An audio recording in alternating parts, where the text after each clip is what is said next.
Hello, manga and anime lovers. I'm Branch, and today I'm going to be talking about episode 9 of Days with My Stepsister. And oh boy, man, this one's a doozy. This and losing heroines a couple episodes ago, I am just being thrown for a depressive ride, aren't I? This episode almost progresses everything to the next level.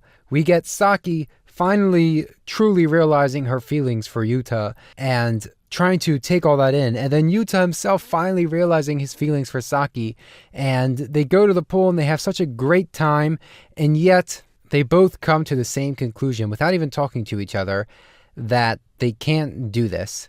And they know that if the other reciprocates their feelings, they will not be able to stop, basically. They will go full force into a relationship, and they can't have that right now.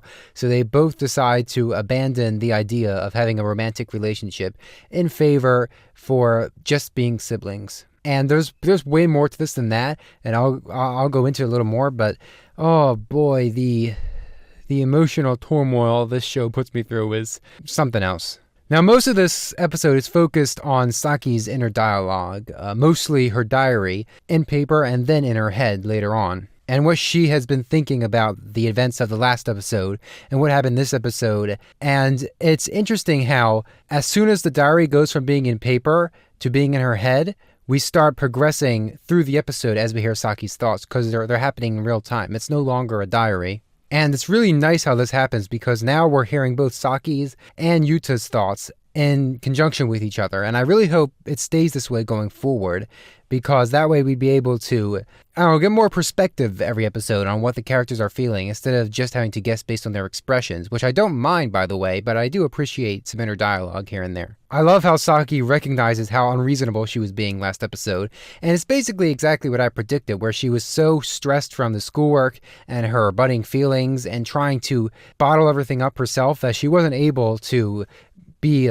nice to Yuuta, I guess, to put it that way.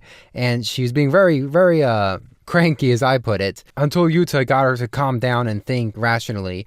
And then she's like, sure, I really love swimming and going to the pool, which is why she accepted. And while all this diary stuff is going on, the really important stuff is actually happening on screen, because what Saki's saying is stuff I've already talked about and stuff you could infer from the last episodes. But what the screen is showing is what she's currently feeling, and you can see how she loves going to the pool, like her mom said. She loves swimming, and water has been a pretty big motif throughout the series so far. We see it in rain, we see it in her walking in water when she's thinking in her diary. We see it in the fish tank that she owns. It constantly keeps cutting back to that, and today we see it in the pool and in the imaginary beach, because eventually she realizes she likes Yuuta so much that she begins to think about the future, or the alternate reality that could have been if her mom and Yuta's dad had met each other sooner, and they had been able to grow up together as kids and go to the beach and all these fun places and grow up as real siblings, because at this point it's too late.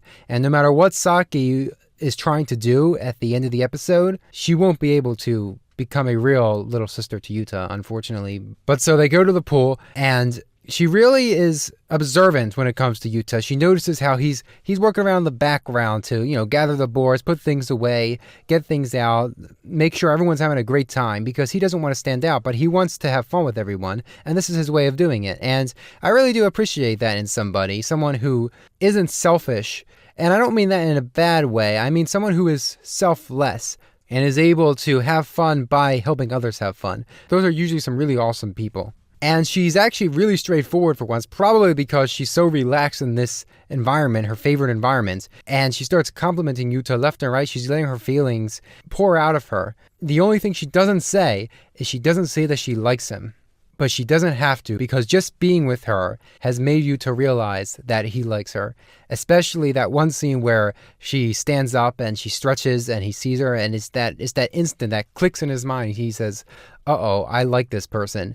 What does that mean? And now I've known that Yuuta likes Saki for a while, especially that episode where he was running around looking for her when she didn't come home on time because she was applying for the part-time job. It was quite obvious at that point, but here Yuuta finally realizes his actual feelings, and I don't want to say he's not running away anymore, but he's acknowledging them. which is an important step. And now we come to the most bittersweet part of the episode. They're walking home, and the tension's amping up between the two because they both realize they like each other, and they're wondering if the other feels the same way, and they're thinking not. And the fireworks come on, and everything's coming to a crescendo, and Saki uses the opportunity to call him Big Brother, or Aniki, for the first time, and it immediately shuts everything down. I was wondering how they were going to go about it because I thought there's no way they get together this early on, especially because of the complicated nature of their relationship. And yet, as soon as I heard those words come out of Saki's mouth, it was like a punch to the gut. I thought, oh no, this is the one thing, the only thing in the world you could have said at this moment that would have completely shut any notion of romantic feelings down. And it shocks Yuuta out of his, I guess, love sickness, and it helps Saki to bottle up her feelings once again. And we end the episode with Saki saying goodbye to her diary. And she actually tries to destroy it a bunch of times. Not the diary itself, but the key, which I assume either locks her diary or locks the drawer that her diary is in. At first, she tries to throw it in the river, and she decides not to do that.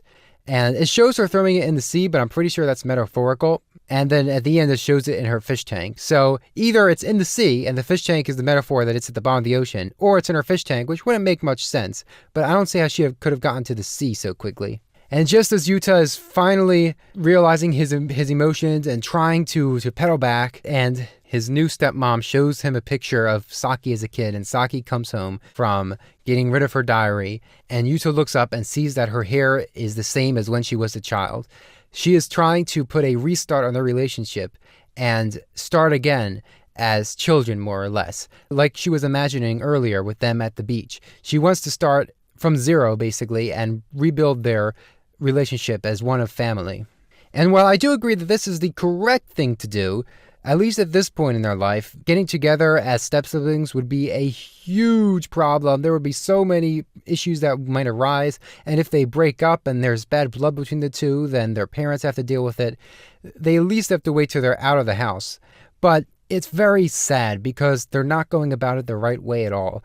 They are ignoring everything. They're trying to put everything in a jar and tie it and put it in a blanket and tie it and then put it in a shed and lock it and then move to another country. But it's not going to work. We have seen how bad Saki is at bottling up her feelings. She was not able to do it last episode, and she almost cracked this episode. And we don't know how bad Yuuta is at bottling up his feelings. But I would hazard a guess that it's not very good either, especially because of the one episode where he ran looking for Saki because she didn't come home on time. All in all, while these two are doing the noble thing of putting their family first, at least for now, they are not going about it the right way. In particular, Saki getting rid of her diary is one of the worst decisions she could have possibly made because now she has no outlet.